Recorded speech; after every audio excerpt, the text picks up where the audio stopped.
Letter. Samuel F. Billington and Sons, Solicitors, Whitby, to Messrs. Carter Patterson and Company, London. 17 August.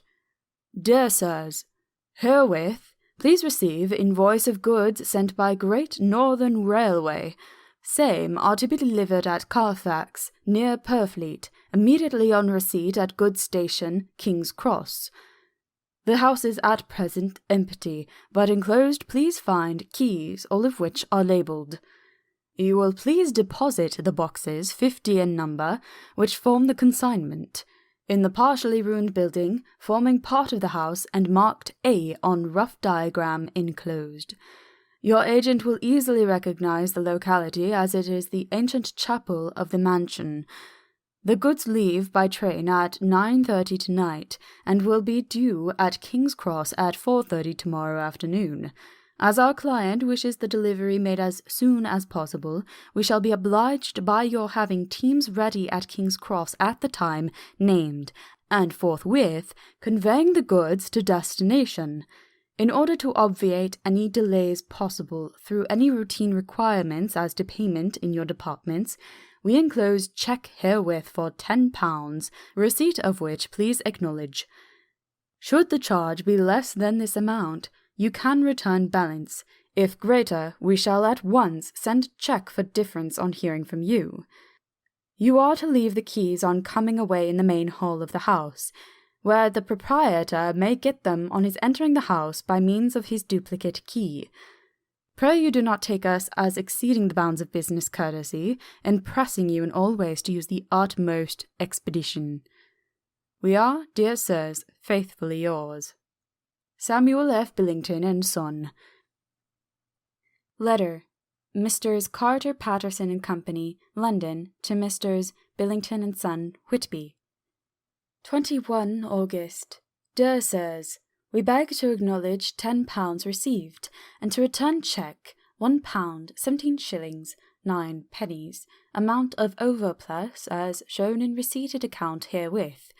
Goods are delivered in exact accordance with instructions, and keys left in parcel in main hall as directed. We are, dear sirs, yours respectfully, Pro Carter Patterson and Company. Mina Murray's Journal. 18 August. I am happy today, and right sitting on the seat in the churchyard. Lucy is ever so much better.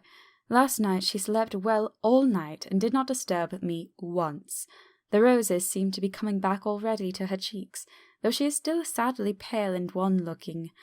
If she were in any way anemic, I could understand it, but she is not. She is in gay spirits and full of life and cheerfulness. All the morbid reticence seems to have passed from her, and she has just reminded me, as if I needed any reminding, of that night, and that it was here, on this very seat, I found her asleep. As she told me, she tapped playfully with the heel of her boot on the stone slab and said, "My poor little feet didn't make much noise then. I dare say poor old Mr. Swells would have told me that it was because I didn't want to wake up Geordie." As she was in such a communicative humour, I asked her if she had dreamed at all that night. Before she answered, that sweet puckered look came into her forehead which Arthur, I call him Arthur from her habit, says he loves, and indeed I don't wonder that he does. Then she went on in a half-dreaming kind of way, as if trying to recall it to herself.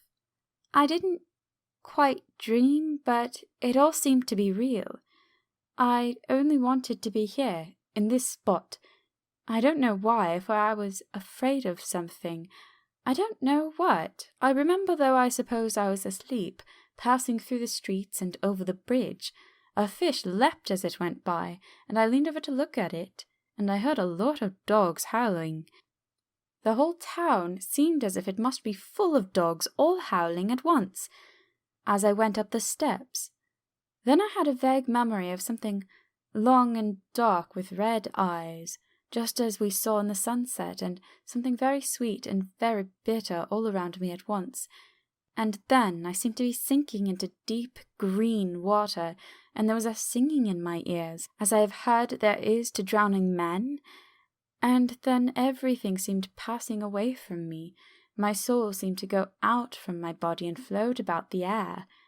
I seem to remember that once the West Lighthouse was right under me, and then there was a sort of agonizing feeling, as if I were in an earthquake, and I came back and found you shaking my body.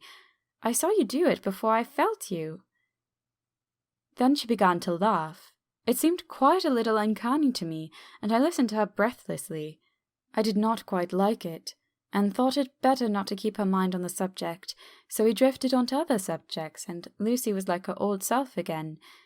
When we got home, the fresh breeze had braced her up, and her pale cheeks were really more rosy.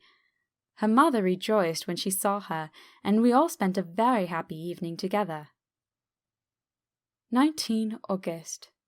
Joy, joy, joy! Although not all joy. At last, news of Jonathan! The dear fellow has been ill. That is why he did not write. I am not afraid to think or say it, now that I know. Mr. Hawkins sent me on the letter, and wrote himself oh so kindly. I am to leave in the morning, and go over to Jonathan, and to help to nurse him if necessary, and to bring him home. Mr. Hawkins says that it would not be a bad thing if we were to be married out there. I have cried over the good sister's letter till I can feel it wet against my bosom, where it lies. It is of Jonathan, and must be next my heart, for he is in my heart. My journey is all mapped out, and my luggage ready. I am only taking one change of dress. Lucy will bring my trunk to London, and keep it till I send for it may be that I must write no more. I must keep it to say to Jonathan, my husband. The letter that he has seen and touched must comfort me till we meet. Letter, Sister Agatha, Hospital of St. Joseph and St. Mary, Budapest, to Miss Wilhelmina Murray. 12 August. Dear Madame, I write by desire of Mr. Jonathan Harker, who is himself not strong enough to write, though progressing well, thanks to God and St. Joseph and St. Mary.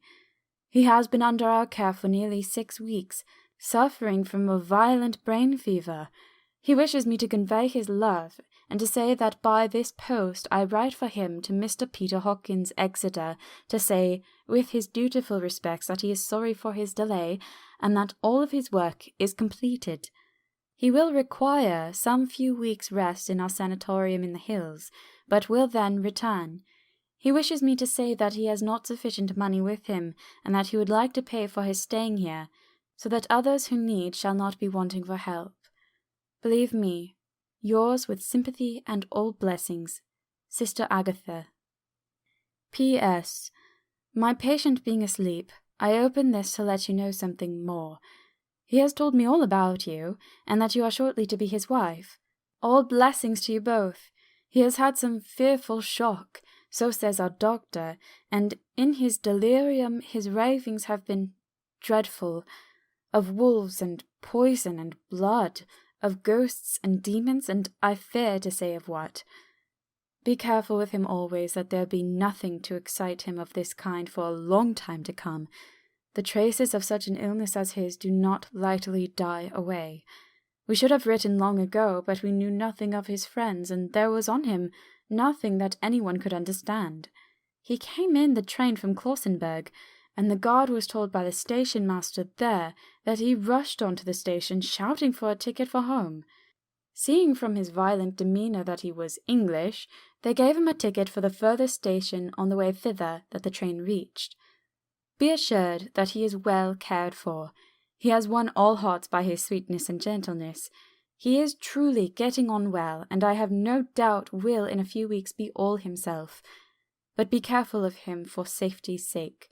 There are, I pray God and St. Joseph and St. Mary, many, many, many happy years for you both. Dr. Seward's Diary. 19 August. Strange and sudden change in Renfield last night. About 8 o'clock, he began to get excited and sniff about as a dog does when setting. The attendant was struck by his manner, and knowing my interest in him, encouraged him to talk. He is usually respectful to the attendant and at times servile, but tonight, the man tells me, he was quite haughty. He would not consent to talk with him at all. All he would say was, "I don't want to talk to you. You don't count now. The master is at hand." The attendant thinks it is some sudden form of religious mania which has seized him. If so, we must look out for squalls, for a strong man with homicidal and religious mania at once might be dangerous. This combination is a dreadful one. At 9 o'clock I visited him myself. His attitude to me was the same as that to the attendant. In his sublime self-feeling, the difference between myself and attendant seemed to him as nothing. It looks like religious mania, and he will soon think that he himself is God. These infinitesimal distinctions between man and man are too paltry for an omnipotent being. How these madmen give themselves away! The real God taketh heed lest a sparrow fall, but the God created from human vanity sees no difference between an eagle and a sparrow. Oh, if men only knew! For half an hour or more, Renfield kept getting excited in greater and greater degree. I did not pretend to be watching him, but I kept a strict observation all the same. All at once that shifty look came into his eyes, which we always see when a madman has seized an idea, and with it the shifty movement of the head and back which asylum attendants come to know so well. He became quite quiet, and went and sat at the edge of his bed resignedly, and looked into space with lacklustre eyes. I thought I would find out if his apathy were real or only assumed, and tried to lead him to talk of his pets, a theme which had never failed to excite his attention. At first he made no reply, but at length said testily, "Bother them all! I don't care a pin about them." "What?" I said. "You don't mean to tell me that you don't care about spiders?" Spiders at present are his hobby, and the notebook is filling up with columns of small figures. To this he answered enigmatically, "The bride-maidens rejoice the eyes that wait the coming of the bride. But when the bride draweth nigh, then the maidens shine not to the eyes that are filled." He would not explain himself, but remained obstinately seated in his bed all the time I remained with him. I am weary tonight and in low spirits. I cannot but think of Lucy, and how different things might have been. If I don't sleep at once, chloral, the modern Morpheus, C2HCl3O. H2O! Must be careful not to let it grow into a habit. No, I shall take none tonight. I have thought of Lucy, and shall not dishonour her by mixing the two. If need be, tonight shall be sleepless. Later. Glad I made the resolution, gladder that I kept to it. I had lain tossing about, and had heard the clock strike only twice, when the night watchman came to see me, sent up from the ward to say that Renfield had escaped. I threw on my clothes and ran down at once. My patient is too dangerous a person to be roaming about. Those ideas of his might work out dangerously with strangers. The attendant was waiting for me. He said he had seen him not 10 minutes before, seemingly asleep in his bed. When he had looked through the observation trap in the door, his attention was called by the sound of the window being wrenched out. He ran back and saw his feet disappear through the window, and had at once sent up for me. He was only in his night-gear, and cannot be far off. The attendant thought it would be more useful to watch where he should go than to follow him, as he might lose sight of him whilst getting out of the building by the door. He is a bulky man, and couldn't get through the window. I am thin, so, with his aid I got out, but feet foremost, and, as we were only a few feet above the ground, landed unhurt. The attendant told me the patient had gone to the left, and had taken a straight line, so I ran as quickly as I could. As I got through the belt of the trees, I saw a white figure scale the high wall which separates our grounds from those of the deserted house. I ran back at once, told the watchman to get 3 or 4 men immediately, and follow me onto the grounds of Carfax, in case our friend might be dangerous. I got a ladder myself, and crossing the wall, dropped down on the other side. I could see Renfield's figure just disappearing behind the angle of the house, so I ran after him. On the far side of the house, I found him pressed close against the old iron-bound oak door of the chapel. He was talking, apparently, to someone, but I was afraid to go near enough to hear what he was saying, lest I might frighten him, and he should run off.